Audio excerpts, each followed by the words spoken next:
प्रधानमंत्री नरेंद्र मोदी 22 अगस्त से रहेंगे दक्षिण अफ्रीका और ग्रीस की 4 दिवसीय यात्रा पर। दक्षिण अफ्रीका में लेंगे 15वें ब्रिक्स शिखर सम्मेलन में हिस्सा। ग्रीस में करेंगे भारतीय समुदाय से बातचीत। G20 स्वास्थ्य मंत्रियों की बैठक में आज पहुंचेंगी वित्त मंत्री निर्मला सीतारमण। कल बैठक को किया था प्रधानमंत्री नरेंद्र मोदी ने संबोधित।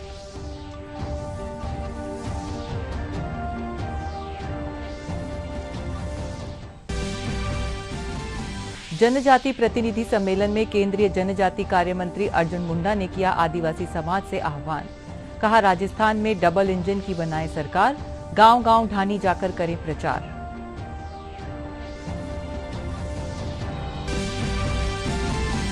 केंद्र सरकार कल से विभिन्न राज्यों और केंद्र शासित प्रदेशों में 40 रुपए प्रति किलो की दर पर बेचेगी टमाटर। राजस्थान, उत्तर प्रदेश, बिहार और दिल्ली एनसीआर में होगी बिक्री।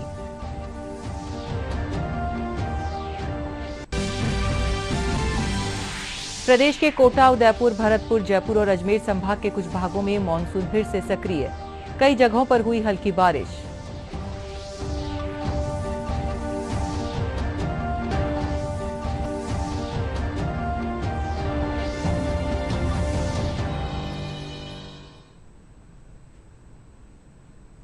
नमस्कार, मैं हूं मीनाक्षी भौन। दूरदर्शन समाचारों में आपका स्वागत है और अब समाचार विस्तार से।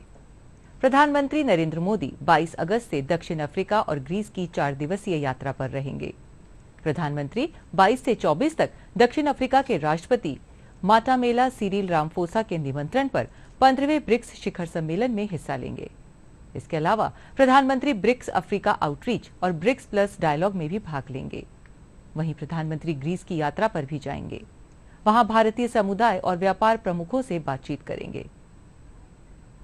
प्रधानमंत्री नरेंद्र मोदी 22 से 25 अगस्त तक दक्षिण अफ्रीका और यूनान के दौरे पर रहेंगे। पीएम मोदी 22 से 24 अगस्त तक दक्षिण अफ्रीका की यात्रा करेंगे, जहां पर वो जोहानिसबर्ग में 15वें ब्रिक्स सम्मेलन में हिस्सा लेंगे। पीएम मोदी की ये यात्रा दक्षिण अफ्रीका के राष्ट्रपति सिरिल रामफोसा के निमंत्रण पर हो रही है। 2019 के बाद ये ऐसा पहला ब्रिक्स सम्मेलन है जो वर्चुअल माध्यम से आयोजित नहीं हो रहा है। ये शिखर सम्मेलन समूह द्वारा शुरू की गई पहलों की प्रगति की समीक्षा और भविष्य के कार्य क्षेत्रों की पहचान का अवसर देगा। पीएम मोदी ब्रिक्स सम्मेलन के बाद आयोजित होने वाले विशेष कार्यक्रम ब्रिक्स अफ्रीका आउटरीच और ब्रिक्स प्लस संवाद में भी भाग लेंगे। इसमें दक्षिण अफ्रीका द्वारा आमंत्रित अन्य देश भी शरीक होंगे। अपने दौरे के दौरान प्रधानमंत्री मोदी जोहानिसबर्ग में मौजूद कई नेताओं के साथ द्विपक्षीय बैठकें भी करेंगे। दक्षिण अफ्रीका के बाद प्रधानमंत्री मोदी यूनान जाएंगे। किसी भी भारतीय प्रधानमंत्री की पिछले 40 वर्षों में यूनान की ये पहली यात्रा होगी। ये दौरा यूनान के पीएम के निमंत्रण पर हो रहा है। पीएम मोदी अपने यूनानी समकक्ष के साथ द्विपक्षीय संबंधों को और मजबूत करने पर चर्चा करेंगे। पीएम मोदी दोनों देशों के व्यापारिक नेताओं के साथ साथ यूनान में रह रहे भारतीय समुदाय के साथ भी संवाद करेंगे। भारत की अध्यक्षता में गांधीनगर में आयोजित G20 स्वास्थ्य मंत्रियों की बैठक में आज वित्त मंत्री निर्मला सीतारमण जाएंगी। इससे पहले बैठक को कल प्रधानमंत्री नरेंद्र मोदी ने संबोधित किया। प्रधानमंत्री ने संबोधन में स्वास्थ्य को जीवन का आधार बताया। योग के महत्व पर प्रधानमंत्री ने प्रकाश डाला। इस सम्मेलन में लगभग 19 G20 देशों के सदस्य, 10 आमंत्रित देश और 22 अंतर्राष्ट्रीय संगठन शामिल हो रहे हैं। के गांधीनगर में चल रहे G20 स्वास्थ्य मंत्रियों की बैठक के आज तीसरे दिन स्वास्थ्य क्षेत्र की 2 प्राथमिकताओं पर चर्चा होनी है। इन प्राथमिकताओं में दवा क्षेत्र में सहयोग को मजबूत करना, सुरक्षित, प्रभावी और गुणवत्ता युक्त दवाओं की उपलब्धता पर खास जोर रहेगा। साथ ही साथ सार्वभौमिक स्वास्थ्य के लक्ष्य को किस प्रकार से हासिल किया जाए और उसके लिए डिजिटल हेल्थ में नवाचार और समाधान के साथ साथ प्राथमिकता के तहत डिजिटल स्वास्थ्य के लिए जो मौजूदा वैश्विक प्रयास हैं उनको एक संस्थागत ढांचे में परिवर्तित करना होगा। सुबह की बैठक में स्वास्थ्य मंत्री डॉक्टर मनसुख मांडविया का संबोधन होगा और उसके बाद डिजिटल हेल्थ पर वैश्विक पहल लॉन्च की जाएगी। ये भारत के लिहाज से बेहद अहम है। इसके बाद स्वास्थ्य मंत्री डॉक्टर मनसुख मांडविया का समापन सत्र का संबोधन होगा। इस मौके पर विश्व स्वास्थ्य संगठन के महानिदेशक भी मौजूद रहेंगे। स्वास्थ्य मंत्री वर्ल्ड बैंक के डिजिटल हेल्थ पर फ्लैगशिप रिपोर्ट भी जारी करेंगे और उसके बाद शाम 4:30 बजे joint finance and health minister meeting भी होगी, जिसमें सभी देशों के स्वास्थ्य मंत्रियों के साथ वित्त मंत्री निर्मला सीतारमण भी हिस्सा ले रही हैं। इसके बाद डेलीगेट गांधी कुटीर भी देखने जाएंगे। उदयपुर के सुखाड़िया विश्वविद्यालय के स्वामी विवेकानंद सभागार में आयोजित जनजाति प्रतिनिधि सम्मेलन में केंद्रीय जनजाति कार्य मंत्री अर्जुन मुंडा ने आदिवासी समाज से आह्वान किया कि वे राजस्थान में डबल इंजन की सरकार बनाए, गांव-गांव ढाणी जाकर भारतीय जनता पार्टी के उम्मीदवारों को जिताने का काम करें, जनता के हितों के लिए काम करने में छोटी इकाई से लेकर विधायक और सांसद तक उपस्थित रहें। इस अवसर पर मोदी सरकार की उपलब्धियां भी बताई गई।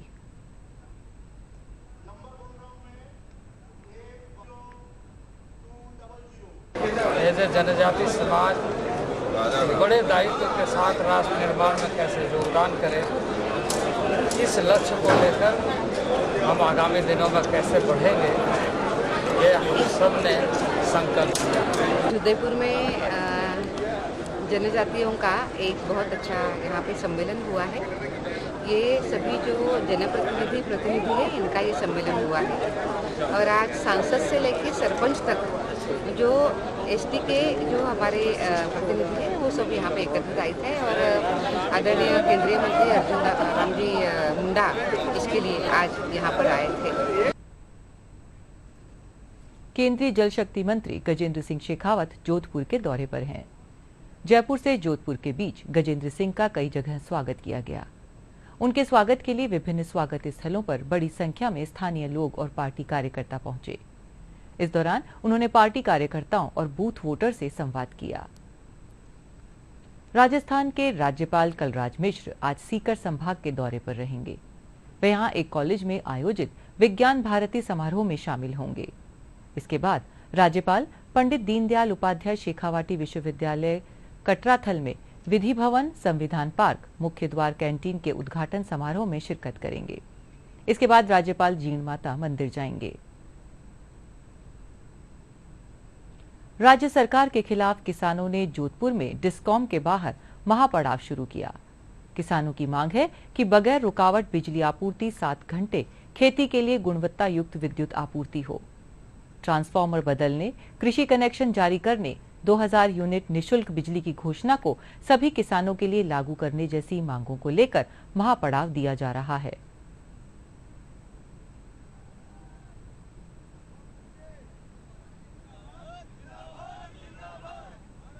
जोधपुर जिले का पूरा भारतीय किसान संगठन आया है, पूरे जिले के किसान आए हैं। संपूर्ण जिले से हम एक ही मांग कर लेकर के आए हैं कि हमारे को बिना ट्रिपिंग के 7 घंटे निर्बाध रूप से पूरे वोल्टेज के साथ लाइट दी जाए। बाकी हमारी 11 सूत्री मांगे हैं, उनको लेकर के हमने प्रशासन को पूर्व में 1 माह से हम ज्ञापन देते आ रहे हैं।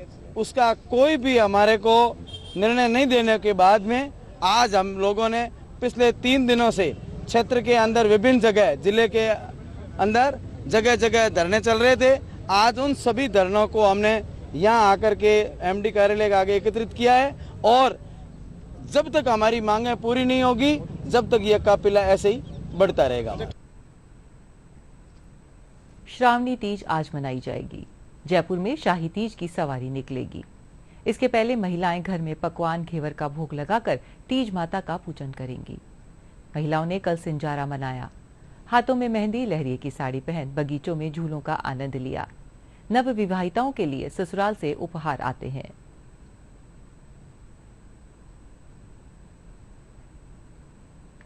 मुख्यमंत्री अशोक गहलोत ने प्रदेशवासियों को बड़ी सौगात दी है। मुख्यमंत्री ने राजीविका के तहत 1000 करोड़ का ऋण देने की घोषणा की। अब स्कूटी खरीदने के लिए बिना ब्याज के पैसा मिलेगा। इसके अलावा सैनिटरी नैपकिन की पूरी सप्लाई राजीविका के द्वारा की जाएगी। वहीं इंदिरा रसोई का संचालन राजीविका से जुड़ी महिलाएं ही करेंगी।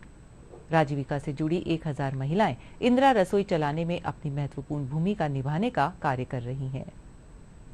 घोषणा मैं कर रहा हूं आपके लिए 1, 2, 3, 4, 5 और 7 घोषणा है।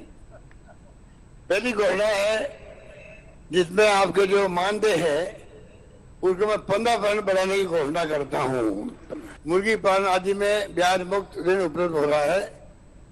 अब मैं आजीविका ऋण योजना के तहत 1000 करोड़ रुपए का ब्याज मुक्त ऋण उपलब्ध कराने की घोषणा करता हूँ। आपका स्कूटी का जो ब्याज है वो 0 होगा, 1 नया पैसा नहीं लगेगा, 2.5% नहीं लगेगा, ये मैं घोषणा कर रहा हूँ। जो स्कूटी खरीदना चाहे बहने हमारी, स्कूटी खरीदो, बिना ब्याज का पैसा मिलेगा आपको, ये मैं घोषणा कर रहा हूँ। चौथी घोषणा है जो मैं पूछ रहा हूँ पहले सैनिटरी नैपकिन की। सैनिटरी नैपकिन जो है पूरी सप्लाई जो है आने वाले वक्त में चरणबद्ध रूप से आजीविका की जो संस्था समूह है वही बनाएगी, वही बांटेगी, ये व्यवस्था लागू होगी राजस्थान के अंदर। ये मैं कहना चाहता हूँ। इंदिरा रसोई चला रहे हैं हम लोग, 8 रुपए में खाना दे रहे हैं शहरों के अंदर। अब मैंने घोषणा की बजट के अंदर गाँव के अंदर भी 8 रुपए में भोजन मिलेगा इंदिरा रसोई के हिसाब से। तो फैसला डिपार्टमेंट ने किया है, मैं चाहूंगा उस काम का आप संभालें।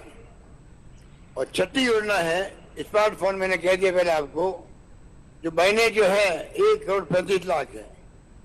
मैं आपसे सहयोग चाहूंगा, जो मुझे सुन रहे प्रदेश के अंदर तमाम बहनों को मैं कहना चाहूंगा, गारंटी कार्ड मिलने शुरू हो रहे हैं। 40 लाख लोगों को तो अभी टेलीफोन मिलना शुरू हो गया है, मोबाइल फोन। जो सेकंड फेज में आएंगे महिलाएं, उनके लिए गारंटी लेना जरूरी होगा। 20 तारीख से वो गारंटी कैंप में जाए, गारंटी कार्ड ले लें, जिससे कि जब अगला चरण शुरू होगा तब उनको आसानी हो जाएगी, टेलीफोन मोबाइल फोन को मिलेगा, कोई गारंटी कार्ड आपको मिल जाएगा 20 तारीख से। सरकार कल से विभिन्न राज्यों और केंद्र शासित प्रदेशों में 40 रुपए प्रति किलो की दर पर टमाटर बेचेगी। उपभोक्ता मामलों के विभाग ने इस संबंध में national agriculture cooperative marketing federation of India और national cooperative consumers federation of India limited को निर्देश दिए हैं।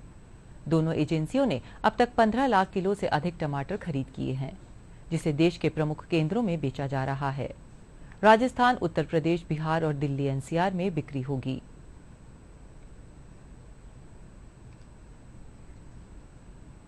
सिरोही के आबू रोड में राजस्थान गुजरात के पुलिस अधिकारियों की बैठक आयोजित की गई। विधानसभा चुनाव में आपसी सहयोग को लेकर यह बैठक हुई। दोनों राज्यों में वांछित अपराधियों की लिस्ट आदान प्रदान की गई। करीब 900 अपराधियों को चिन्हित किया गया है। बैठक में पाली आईजी राघवेंद्र सुहासा सहित पुलिस अधीक्षक मौजूद रहे।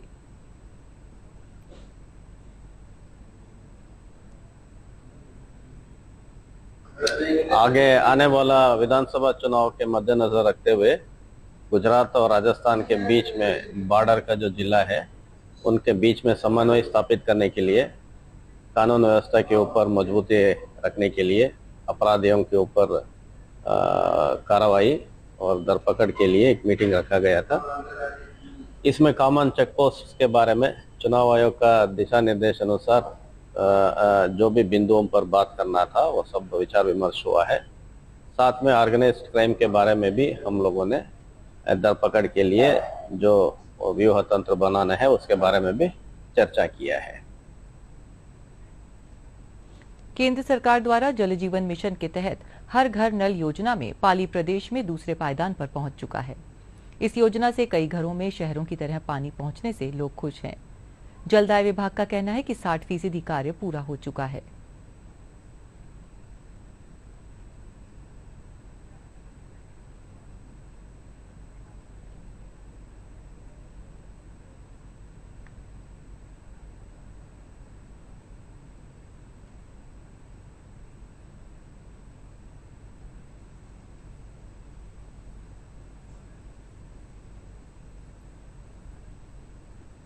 ग्रामीण क्षेत्र में हर घर जल कनेक्शन उपलब्ध कराने के लिए जो जल जीवन मिशन योजना लागू की गई है उसमें पाली जिले की स्थिति काफ़ी संतोषजनक है। पूरे स्टेट में ओवरऑल देखा जाए तो स्टेट एवरेज अब तक 41% घरों में जल कनेक्शन दिए जा चुके हैं। इसके विरुद्ध पाली जिले में लगभग 60% घरों में जल कनेक्शन दिए जा चुके हैं। अगर वार्षिक टारगेट की बात करें, ईयरली टारगेट की बात करें तो पाली जिले को इस साल 93,947 घर कनेक्शन का टारगेट दिया है। इसके विरुद्ध अभी तक आज दिनांक तक लगभग 31,131 घरों में जल कनेक्शन दिया जा चुका है और इस हिसाब से देखा जाए तो पाली अभी सेकंड रैंक पर आ रहा है पूरे राजस्थान में। और हम उम्मीद करते हैं कि मार्च 2024 तक हम पाली जिले के हर घर में जल कनेक्शन पहुंचा देंगे, क्योंकि हमारे पास जितनी भी सैंक्शन है वो सारी अवेलेबल है, टेंडर भी लग चुके हैं, काम द्रुत गति से चल रहा है और जो इसका मार्च 2024 का हर घर में जल कनेक्शन उपलब्ध कराने की बात है वो पाली जिला पूर्ण रूप से कर लेगा। की योजना के तहत हमें बहुत फायदा हुआ है, क्योंकि आज़ादी के बाद हमारे गांव में पहली बार जल पहुंचा है और हम सभी बहुत परेशान थे जल से, और मोदी जी का ताहे दिल से आभार किए, उनकी वजह से हमारे गांव में पानी आया। पानी की बहुत ही कुछ ज़्यादा ही समस्या थी यहाँ पे लोगों को, और मैं खासकर महिलाओं को हमेशा शिकायत रहती थी, लेकिन हमें इस शिकायत से बहुत बड़ी राहत मिली है। थैंक यू, बहुत धन्यवाद मोदी जी का। और वो मोदी है तो सब मुमकिन है, मोदी जी अगर नहीं होते तो ये सारी ये मिशन ये योजना कभी नहीं आती और हमारे पाचुंडा जितने छोटे से गांव में पानी आना नामुमकिन ही था। हाँ सा मोर पानी की व्यवस्था बहुत बढ़िया है सा, मोर गांव में टंकी बनी है सा। हाँ सा मोर माता ऊपर इडोनी हट गई सा, बहुत बढ़िया।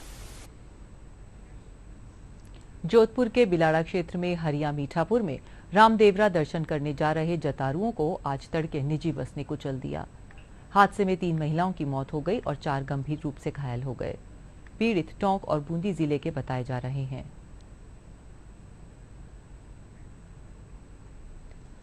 इंस्टीट्यूशन ऑफ इंजीनियर्स के राजस्थान स्टेट सेंटर द्वारा डिजिटाइजेशन और advancement in material and metallurgical industries विषय पर 2 दिवसीय अंतर्राष्ट्रीय संगोष्ठी का आज जयपुर में राजस्थान उच्च न्यायालय के न्यायाधीश इंद्रजीत सिंह ने दीप प्रज्वलन कर शुरुआत की। संगोष्ठी में देश विदेश से इंजीनियर्स, प्रोफेसर्स और विद्यार्थियों द्वारा शोध पत्र पढ़े जाएंगे। संस्था के मानद सचिव सुदेश रूपराय ने बताया कि संगोष्ठी में न्यूयॉर्क विश्वविद्यालय, आबू धाबी, IIT रुड़की समेत MNIT जयपुर की सहभागिता है।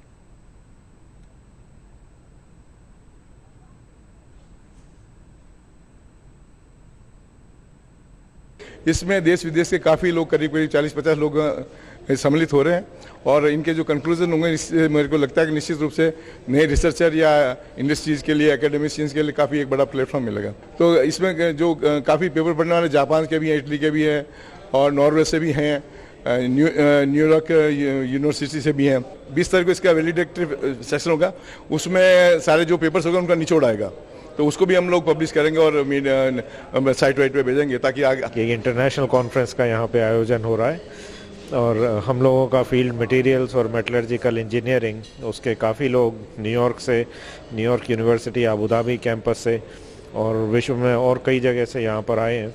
तो अगले 2 दिनों तक हम लोग विभिन्न विषयों पे चर्चा करेंगे और ये डिसाइड करेंगे कि इंडस्ट्री 4.0 प्रिंसिपल्स का इम्प्लीमेंटेशन कैसे हो। इंडस्ट्री को जिस चीज़ की ज़रूरत है, इस समय हर जगह कंप्यूटर प्रयोग में आ रहा है और आर्टिफिशियल इंटेलिजेंस, मशीन लर्निंग ये ज़रूरी हो गई है। इनसे जो भी प्रोडक्ट बनता है उसकी क्वालिटी अच्छी होती है और कॉस्ट भी कम आ जाती है। इसलिए ये प्रैक्टिस हर क्षेत्र में, इंजीनियरिंग में, मेडिसिन में और किसी भी फील्ड में, एरोस्पेस में या साइंटिस्ट जो हैं, इन सब के लिए, यहाँ तक कि स्कूल के बच्चों के लिए आज की तारीख में आर्टिफिशियल इंटेलिजेंस, मशीन लर्निंग, इसका ज्ञान बहुत ज़रूरी है।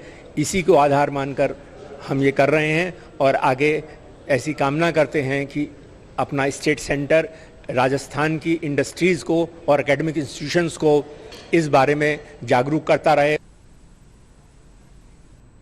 पोलो के खेल को बढ़ावा देने के उद्देश्य से राजस्थान पोलो क्लब मैदान को फिर से तैयार किया गया है। पोलो खिलाड़ी पद्मनाभ सिंह ने बताया कि आगामी जयपुर पोलो सीजन की शुरुआत अगले महीने से होने वाली है। इसके लिए जयपुर की नई टीम की तैयारियां शुरू कर दी गई हैं। उन्होंने बताया कि जयपुर की नई पोलो टीम नए खिलाड़ियों को प्रेरित करने के उद्देश्य से तैयार की गई है। जयपुर की एक बहुत आइकॉनिक जो पोलो टीम हुआ करती थी हिस्ट्री में, उसको हम रीलॉन्च कर रहे हैं, रीइंस्टेट कर रहे हैं। सवाई मानसिंह जी के टाइम जो जयपुर की पोलो टीम हुआ करती थी, जिन्होंने 30s 40s 50s में एक भी ऐसा टूर्नामेंट नहीं होगा पूरी दुनिया में जो उन्होंने नहीं जीता, उस टीम को हम ट्रिब्यूट देना चाह रहे हैं और उसको रीलॉन्च करना चाहते हैं। और आशा ये रहेगी कि हम जो उन्होंने अचीवमेंट्स अचीव किए हैं उनका हम मुकाबला कर सकें। उसके अलावा जो हमारा राजस्थान पोलो क्लब है, वो आपको पता होगा पिछले कुछ सालों में हम इसको अपग्रेड करना चाह रहे हैं, उसको इंटरनेशनल स्टैंडर्ड्स पे लाना चाह रहे हैं और चाह रहे हैं कि पूरी दुनिया में जो हमारा जो जयपुर है वो और इंडिया जो है वो पोलो का होम प्लेस है, बर्थ प्लेस है। पोलो निकला ही इंडिया से, तो वो हम जो जुड़ाव है उसको हम वापस जीवित करें और जयपुर का जो पोलो का लेवल है उसको हम और अच्छा करें। तो उसी लाइन पे हमने पोलो ग्राउंड को रिले किया है, नई घास लगाई है, नए इक्विपमेंट में इन्वेस्ट किया है और जो ये घास लगी है ये बहुत इंटरनेशनल स्टैंडर्ड की इन्वायरमेंटली फ्रेंडली घास है। इसमें पानी कम मांगती है। जयपुर को इस बार ऑलमोस्ट 2 महीने का सितंबर अक्टूबर में पोलो सीज़न ग्रांट किया है, तो ये पहली बार होगा कि सितंबर अक्टूबर में हम लोग 2 हफ्ते के बजाय 2 महीने पोलो खेलेंगे। श्रीगंगानगर में सिंचाई पानी के लिए किसान आंदोलन कर रहे हैं। किसानों का कहना है कि गंग नहर में पर्याप्त पानी होने के बावजूद पानी आगे नहीं आने दिया जा रहा है, जिससे फसलों का काफी नुकसान हो रहा है। वहीं इस मांग को लेकर कल एक किसान पानी की टंकी पर चढ़ गया, उसे नीचे उतारने की समझाइश की गई। पिछले कुछ दिनों से पंजाब से बहकर राजस्थान आने वाली गंग नहर में पर्याप्त पानी सिंचाई के लिए नहीं मिल पा रहा है, जिससे किसानों को काफी परेशानियों का सामना करना पड़ रहा है।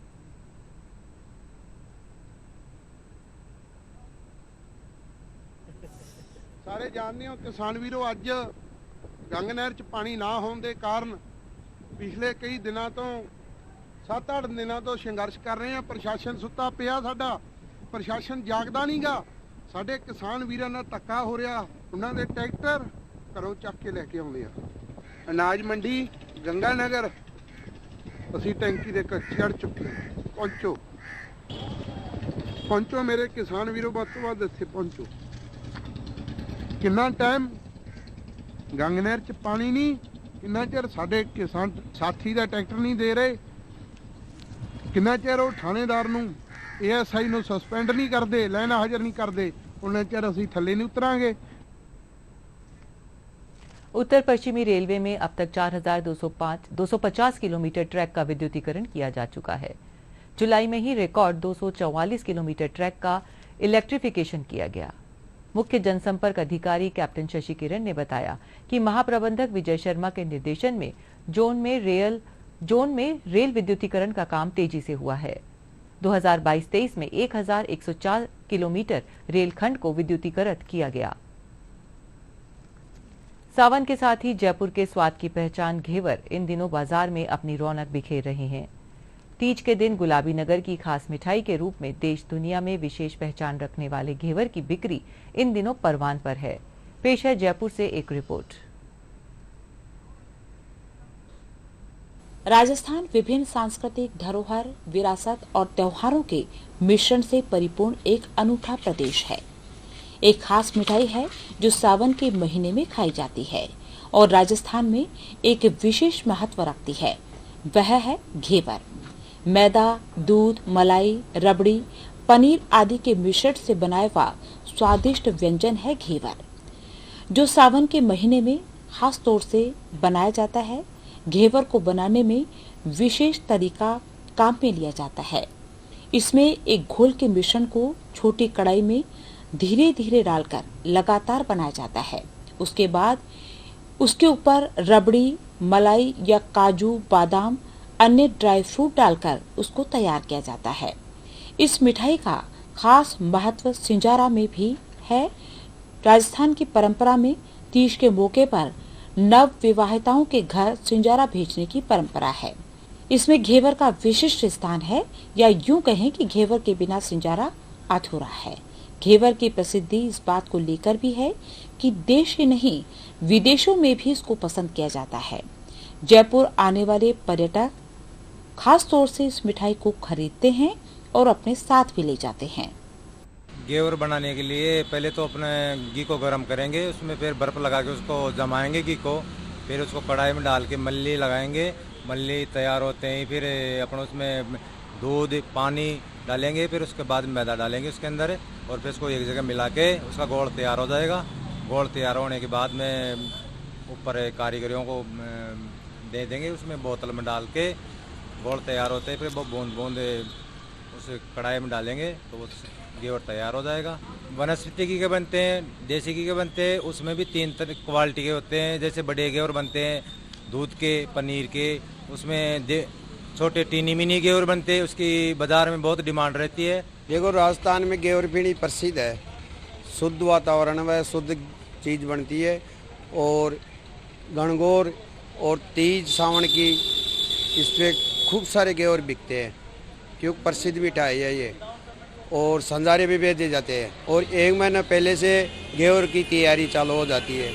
इसमें छोटे बड़े भी होते हैं, छोटे होते हैं जैसे मिनी घेवर बोलते हैं, टीनी मिनी, वो पनीर के भी होते हैं, दूध के भी होते हैं और ज़्यादातर देसी घी वाले वो ज़्यादा चलते हैं।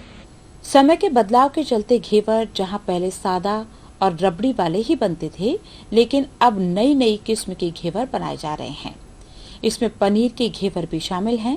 घेवर निर्माताओं का कहना है कि सावन के महीने में घेवर की मांग ज्यादा होती है।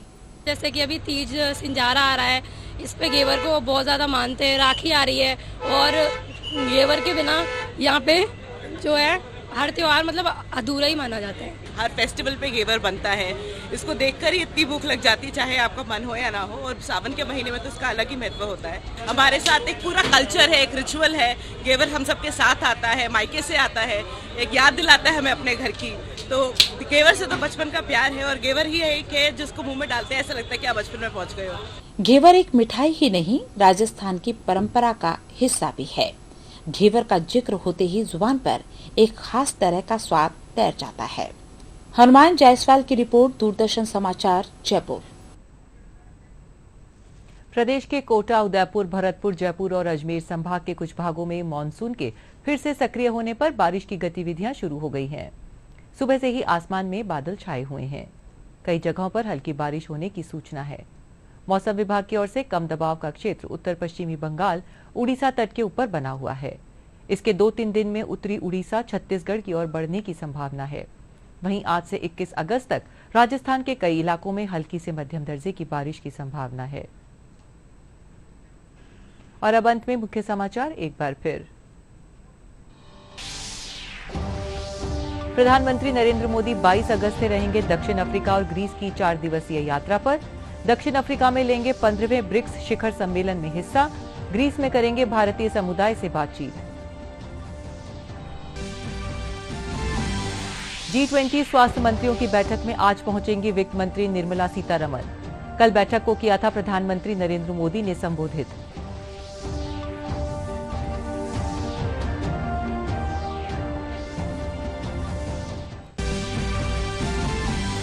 जनजाति प्रतिनिधि सम्मेलन में केंद्रीय जनजाति कार्य मंत्री अर्जुन मुंडा ने किया आदिवासी समाज से आह्वान। कहा, राजस्थान में डबल इंजन की बनाए सरकार, गांव-गांव ढानी जाकर करें प्रचार।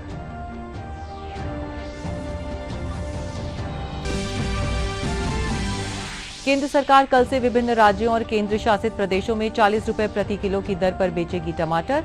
राजस्थान, उत्तर प्रदेश, बिहार और दिल्ली एनसीआर में होगी बिक्री।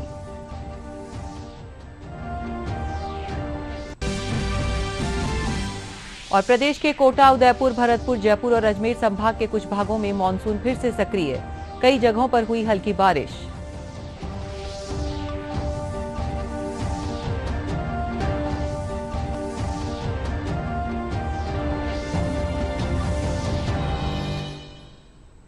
इसी के साथ आज का समाचार बुलेटिन यहीं पर समाप्त होता है। नमस्कार।